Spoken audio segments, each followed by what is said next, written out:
চৰকাৰী নিযুক্তিত সামাজিক সমতা।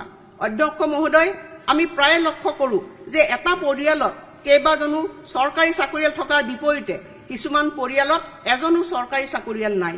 যিমান সম্ভৱ অধিক পৰিয়ালত চৰকাৰী চাকৰিৰ উপস্থিতি নিশ্চিত কৰাৰ জৰিয়তে চৰকাৰী নিযুক্তিত সামাজিক সমতাৰ বাতাবৰণ সৃষ্টি কৰা হ'ব। আৰু এনে দৃষ্টিকোণ আগত ৰাখি মই ঘোষণা কৰিবলৈ পাই আনন্দিত হৈছোঁ যে এই নিযুক্তি প্ৰক্ৰিয়া অব্যাহত ৰখাৰ সময়ত আমাৰ চৰকাৰে সামাজিক সমতা প্ৰতিষ্ঠাৰ ওপৰত গুৰুত্ব আৰোপ কৰিব। আৰু সেয়েহে আমি যিসমূহ পৰিয়ালত চৰকাৰী বা ৰাজহুৱা খণ্ডত এজনো চাকৰিয়াল নাই তেওঁলোকক সুবিধা দিয়াৰ অৰ্থে সিদ্ধান্ত লৈছোঁ যে তেনে প্ৰাৰ্থীয়ে মুঠ প্ৰাপ্ত নম্বৰৰ সৈতে 5% অতিৰিক্ত নম্বৰ লাভ কৰিব। তৃতীয় আৰু চতুৰ্থ বৰ্গৰ সকলো পদৰ নিয়োগ প্ৰক্ৰিয়াত প্ৰাৰ্থী বাছনিৰ গুণগত মানৰ সৈতে আপোচ নকৰাকৈ এই ব্যৱস্থা কাৰ্যকৰী হ'ব। এই উদ্দেশ্যে আমি চলিত বছৰতে এখন নতুন বিধেয়ক উত্থাপন কৰিম।